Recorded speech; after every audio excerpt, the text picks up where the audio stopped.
You know, peace and blessings.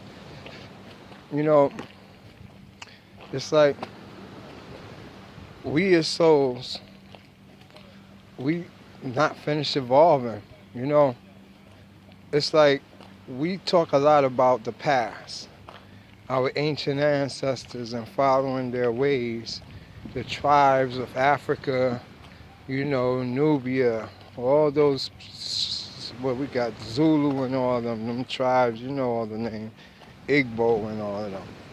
You know, a lot of us is trying to stay united with those old spiritual ways, and also you got the Orisha, the Voodoo, all these old ways of ours.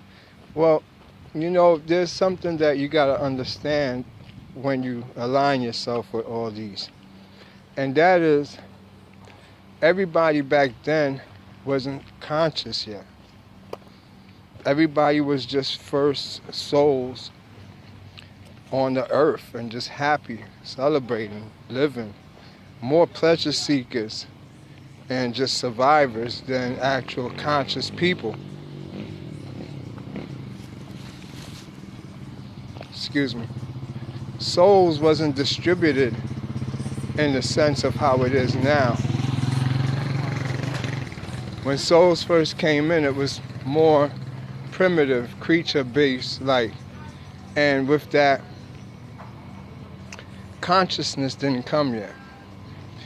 And when this consciousness started coming, it came from the north and trickled down to the south. Now, we're the products of the north, and we're the most conscious. So when we look back into the ancient ways, especially you're looking at deities and gods, demons, whatever you want to call them, that we all worship, you got to realize that's what they was doing. It was more pleasure in their worshiping than actual worshiping to any type of God in the sense of God.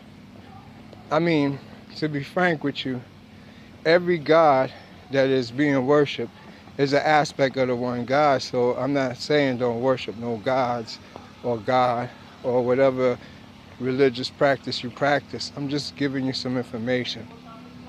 And that is now, we've evolved since those days.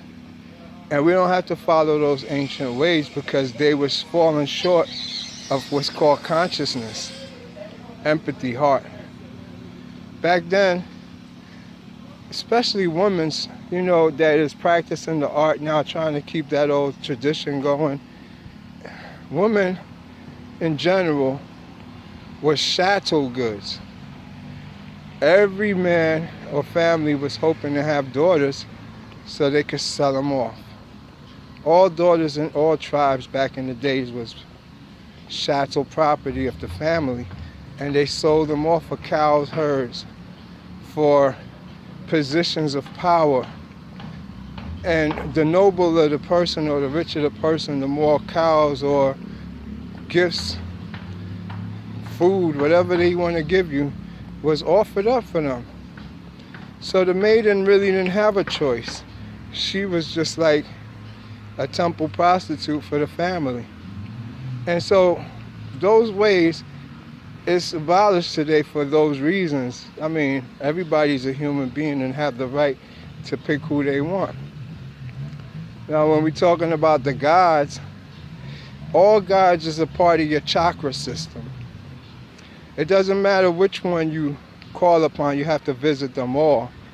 72 gods, names of God, and the 72 demons that Solomon put inside the canister, and you have 72 gatekeepers in your chakra system. So it's all the same. It's one aspect of the whole, but you don't have to really worship anything. You're greater than everything, and they're all with you.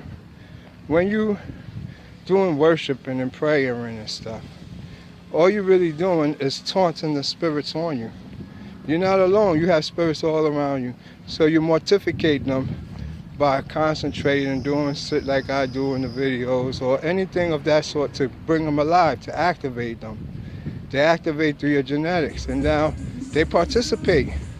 Some of them be angry. Some of them you can't control. Some of them gonna make you crazy. But it's not some type of trick where you come like a genie out the bottle. You got spirits on you and you can't pull them out, your magnetic field, and fuck with them, and they could have influence on your whole psychic system. So I just want you to understand what was going on back then when they was worshiping these deities. They was mostly doing it for the fact that they could get food, could get harvest, could get no rain. See, all those things is low level things. Those is animal. Because we was now, or what we do now, we worship to kick ourselves to a higher level of spirituality. You got to understand, back then, no African or black man left any books. No Egyptian left any books. Because if they did, they would have been in a funny language. Reading and writing came with the Europeans. English is a European thing. For us to even understand them, we needed the Europeans to make up English. Else we wouldn't have been able to understand them. So you got to understand, anything you read about the indigenous people, the Egyptians, is from a third party. It's not true. Anyway, I got to go. University of Conscious Science. One love.